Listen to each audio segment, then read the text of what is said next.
Je sais que vous êtes nombreux à l'attente de cette vidéo.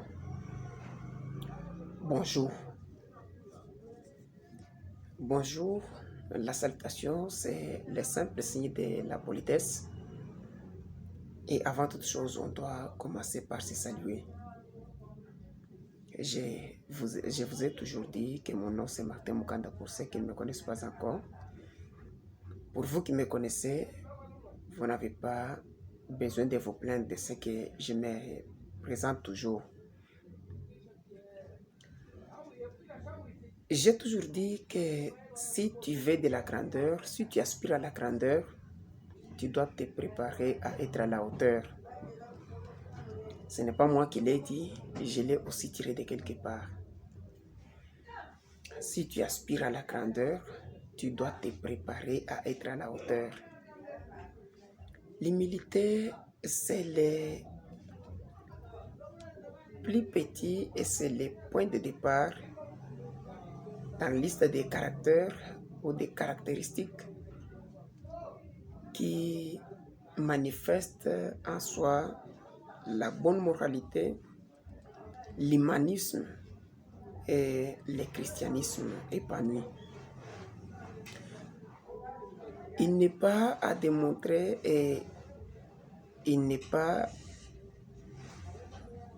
en fait question de recommencer la leçon à zéro parce que dans chaque église, j'ai jamais vu une église,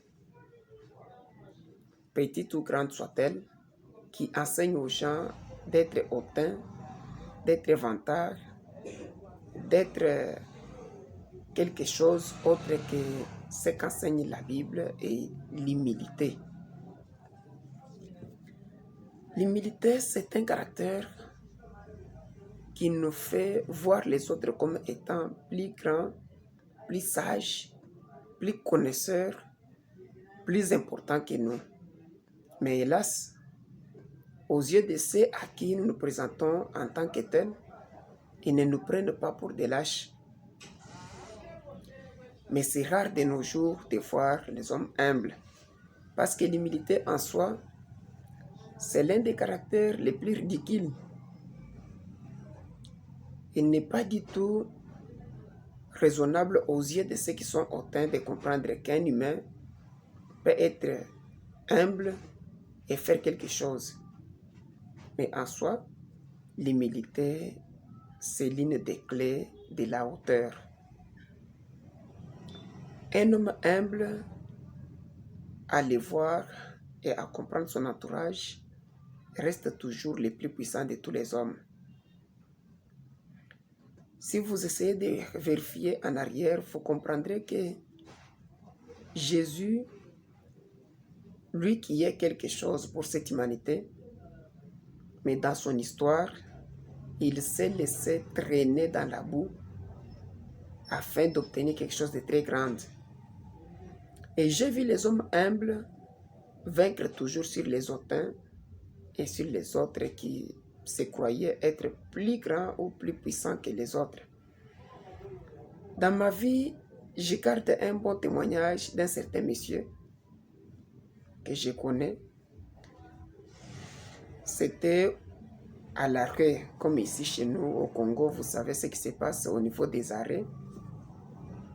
À un certain arrêt, un monsieur est venu avec son véhicule qui passait dans une certaine direction et il allait plus loin, à une centaine de kilomètres.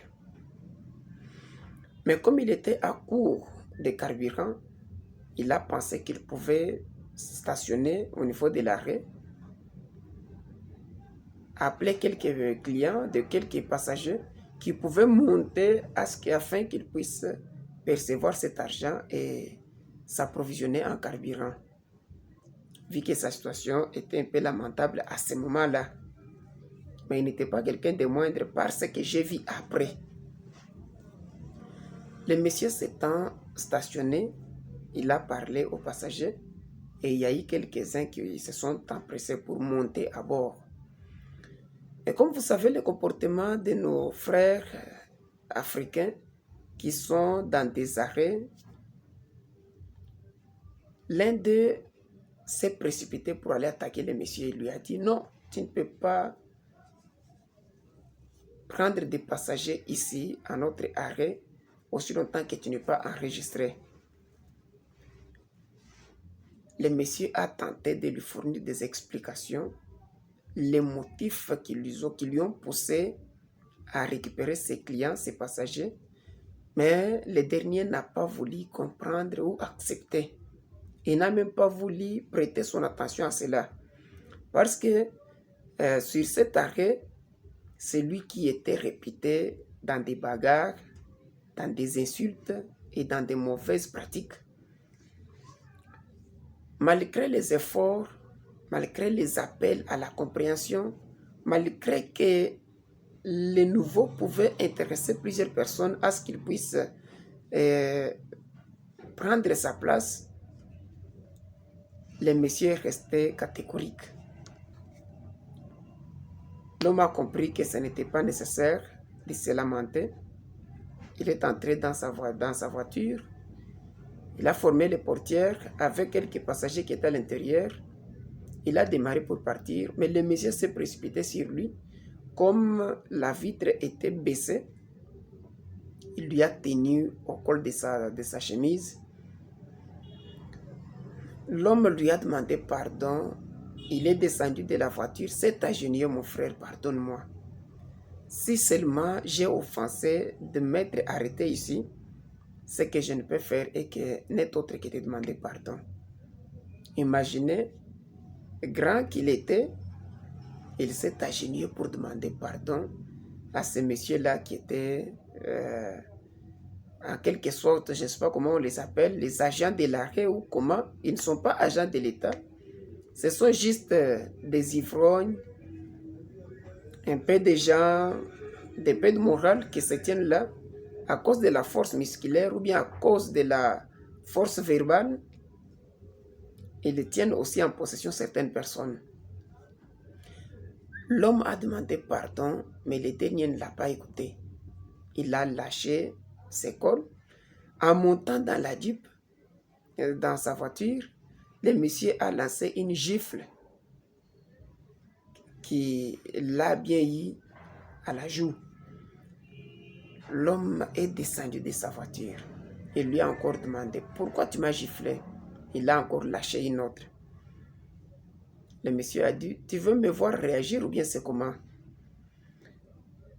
Et l'homme, comme il voulait voir que il s'attendait à ce que les publics qui les connaissaient mieux puissent applaudir, il a encore répliqué. Mais d'un coup, le monsieur a donné un simple coup. Mais il avait calculé au bon endroit. C'était juste ici. Quand il a donné un coup, le monsieur est tombé KO. Il a culbuté, je ne sais pas compter le nombre de fois.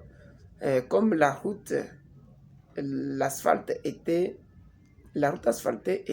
à la hauteur et de part et d'autre, c'était comme des creux. Le monsieur a culbuté, il a culbuté et quand il a eu la position debout, ce qu'il pouvait faire n'était que fuir parce qu'il savait et il a compris que les coups qu'il avait reçus en allaient et si on répliquait encore, ça serait KO et il serait parti. Cette leçon est restée dans mon cerveau depuis mon enfance jusqu'à aujourd'hui.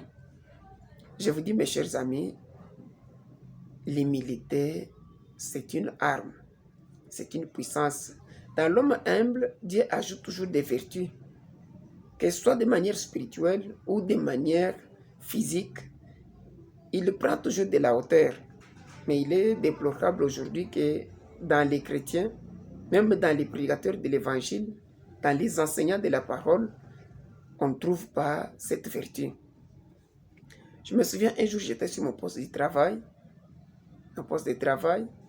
Un monsieur est venu. À ce temps-là, j'étais juste un simple agent. J'étais un agent. Je ne veux pas dire juste un simple. J'étais un agent. Et j'ai travaillé avec les sociétés de télécommunications dans des transactions de la monnaie mobile. Un monsieur est venu avec son téléphone. Apparemment, je ne l'avais pas aperçu en tant qu'un homme ivre. j'ai reçu le monsieur qui me demandait, papa, pouvez-vous m'aider à ce que je transfère l'argent de mon compte vers le compte de mon ami qui est quelque part. Alors, comme je n'avais pas de clients à ce temps-là, j'ai accepté de l'aider. Je lui ai demandé, écris-moi le numéro ici, afin qu'après, au moment d'entrer le numéro pour effectuer la transaction, que je n'ai pas le temps de te demander toi le numéro. Le monsieur a pris les bics. En voulant écrire, il a manqué comment écrire. Il m'a demandé, il m'a supplié d'écrire pour lui. Non, moi j'ai difficulté à voir. Vraiment, écrivez. J'ai commencé à écrire les numéros. Il m'a dicté les numéros, j'ai écrit.